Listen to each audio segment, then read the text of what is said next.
Hi friends, vision क्लासेसच्या online YouTube चॅनलमध्ये सर्वांचं स्वागत. आज आपण शिकणार आहोत फिगर ऑफ स्पीच.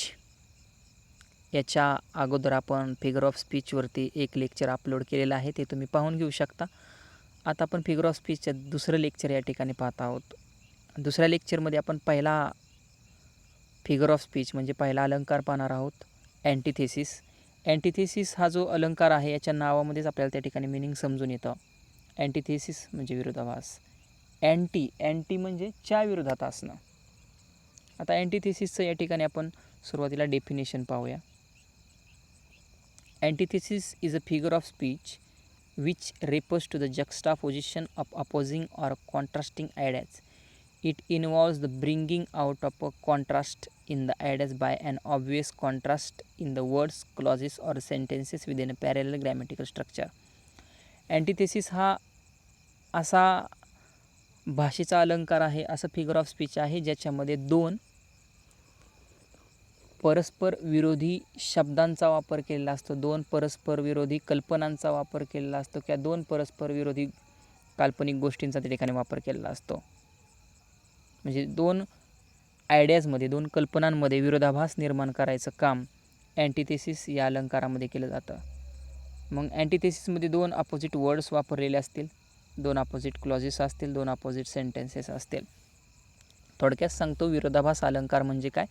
ज्या फिगर ऑफ स्पीचमध्ये दोन परस्पर विरोधी कल्पनांचा, दोन परस्पर विरोधी शब्दांचा वापर केला जातो, त्याला अँटिथेसिस असं म्हणतात. एक्झाम्पल पाहूया. पहिलं एक्झाम्पल पाहूया. I want to light the dark route. या सेंटेन्समध्ये लाईट आणि डार्क दोन अपोजिट वर्ड्स आलेले आहेत, बरोबर? म्हणून हा अँटिथेसिस आहे. दुसरं एक्झाम्पल पाहूया. Her questions find their own answers. तिचे प्रश्नच तिची उत्तरं शोधत असतात किंवा शोधतात, असं हे एक्झाम्पल आहे. Her questions find their own answers. Questions आणि आन्सर्स हे दोन अपोजिट वर्ड आहेत. तिसरं एक्झाम्पल पाहूया. Patience is a bitter but it has a sweet fruit. Patience is a bitter. बिटर कडू, स्वीट गोड, दोन अपोजिट वर्ड, अँटिथेसिस. चौथं एक्झाम्पल पाहूया. Man proposes, God disposes. Proposes आणि डिस्पोजेस असे दोन अपोजिट वर्ड या ठिकाणी आलेले आहेत. अशा प्रकारे हे अँटिथेसिसचे एक्झाम्पल्स आहेत. अजून आपण 4 एक्झाम्पल्स याचे पाहूया. 5वं एक्झाम्पल पाहूया. Love is an idle thing, marriage real thing. प्रेम हे कसं आहे? काल्पनिक गोष्ट आहे. पण लग्न कसं आहे? रिअल थिंग आहे. आयडल, रिअल, दोन अपोजिट वर्ड. ओके. 6वं एक्झाम्पल पाहूया. That's one small step for man, one giant leap for mankind. Neil आर्मस्ट्रॉंगनं चंद्रावरती जाताना असं म्हटलेलं आहे की that's one small step for, ही माणसासाठी एक छोटीशी उडी असेल, पण मानवी कल्याणासाठी फार मोठी उडी असणार आहे. आणि स्मॉल स्टेपमधला स्मॉल आणि जायंट लीपमधील giant,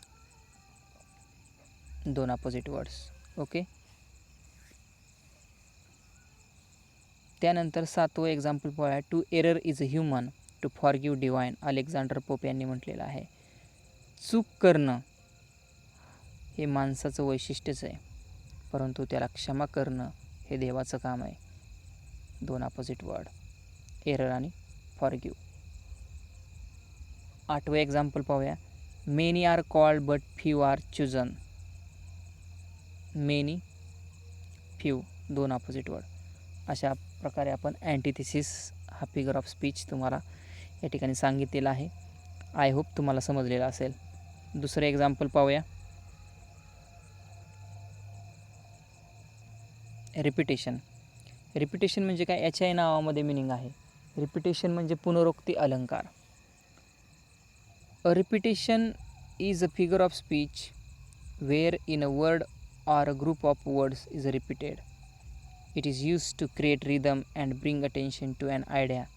Let's understand word repetition example where in a word is repeated.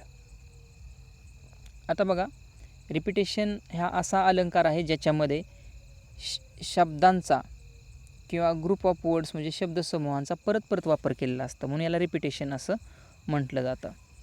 म्हणजे उदाहरणार्थ, the president said work work and work are the keys to success. काय म्हणतो या ठिकाणी प्रेसिडेंट?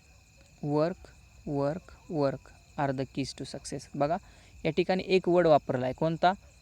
कॉमन वर्ड आहे वर्क, 3 वेळा वापरला आहे, म्हणजे या ठिकाणी रिपिटेशन झालं, म्हणून याला रिपिटेशन फिगर ऑफ स्पीच असं म्हणतात. फार इझी आहे. अजून याची एक्झाम्पल्स आपण या ठिकाणी पाहूया.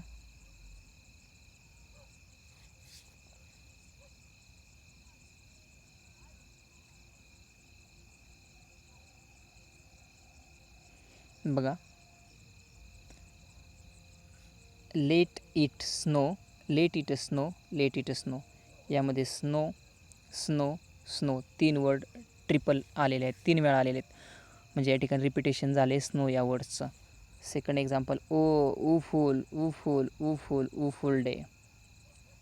तिसरं, and miles to go before I sleep, and miles to go before I sleep. या ठिकाणी शब्दसमूहांचा डबल वापर झालेला आहे. And miles to go before I sleep, and miles to go before I sleep. मगाशी मी तुम्हाला सांगितलं की याच्या अगोदर मी तुम्हाला सांगितलं की शब्दांचा किंवा शब्दसमूहांचा परत परत वापर झालेला असतो, म्हणून त्याला रिपिटेशन फिगर ऑफ स्पीच असं म्हणतात. चौथं एक्झाम्पल पाहूया. A horse is a horse, of course and no one can talk to horse of course.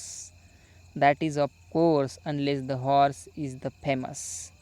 Of course of course of course या शब्दसमूहांचा या ठिकाणी काय केलेला आहे? डबल डबल वापर केलेला आहे, त्यामुळे त्या ठिकाणी रिपिटेशन हा फिगर ऑफ स्पीच आपल्याला पाहायला मिळतो. तिसरा आपला आजच्या लेक्चरमधील शेवटचा फिगर ऑफ स्पीच पाहूया. ॲपॉस्ट्रॉफी, परोक्ष संबोधन. आपल्याला माहिती आहे संबोधन म्हणजे काय रे? विभक्तीमध्ये संबोधन आहे. संबोधन विभक्ती. संबोधन म्हणजे काय? तर हाक मारणे. म्हणजे काय? Apostrophe is a figure of speech in which speaker directly addresses someone. या अलंकारामध्ये बोलणारा जो असतो तो कुणाला उद्देशून बोलत असतो, कुणाला तरी किंवा ऑर समथिंग किंवा कशाला तरी. That is not a present, ते प्रेझेंटमध्ये असेल, or cannot respond in a reality, किंवा ते रिस्पॉन्डही देणार नाही किंवा त्याला त्या ठिकाणी प्रतिसादही भेटणार नाही. अशा 2 गोष्टी किंवा अशा वेगवेगळ्या गोष्टी ज्यांचा या ठिकाणी काय केलेला असतो? हाक मारून किंवा विनंती करून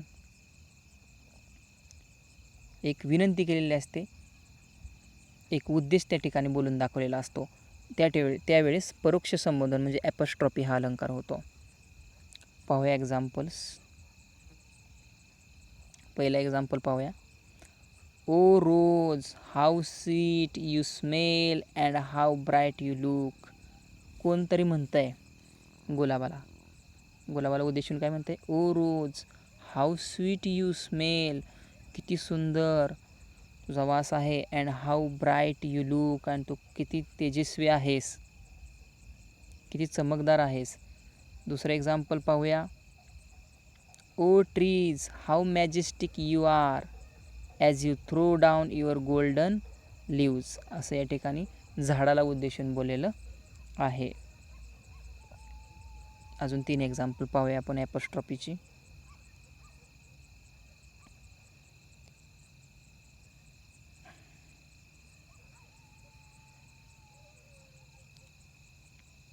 dear love please don't shoot me with your cupid बोज.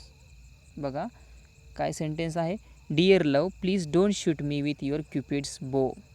असं या ठिकाणी प्रेमानं उद्देशून बोललेलं आहे, प्रेयसीला उद्देशून बोललेलं आहे. चौथा एक्झाम्पल पाहूया. Please open up my eyes dear Lord. या ठिकाणी देवाला विनंती केलेली आहे की देवा माझे डोळे उघड. म्हणजे काय? मी कशात तरी फसलेलो आहे किंवा मला कशाची तरी जाणीव नाही, त्यामुळे देवाला या ठिकाणी कवी काय करत आहे? विनंती करत आहे. Please open up my eyes dear Lord. 5वं एक्झाम्पल पाहूया. Help Lord to just say no. म्हणजे काय? देवाला या ठिकाणी काय विनंती केलेली आहे? देवा मला मदत कर. कशासाठी? टू जस्ट से नो, नाही म्हणण्यासाठी हेल्प कर. ओके, अशा प्रकारे आपण 3 प्रकारचे फिगर ऑफ स्पीच आज पाहिलेले आहेत. आय होप तुम्हाला समजलं असेल. तुम्हाला जर समजलं नसेल तर कमेंट बॉक्समध्ये तुम्ही मला क्वेश्चन करू शकता. मी तुम्हाला त्या ठिकाणी रिस्पॉन्स देईल 100%. या ठिकाणी लेक्चर संपलेलं आहे.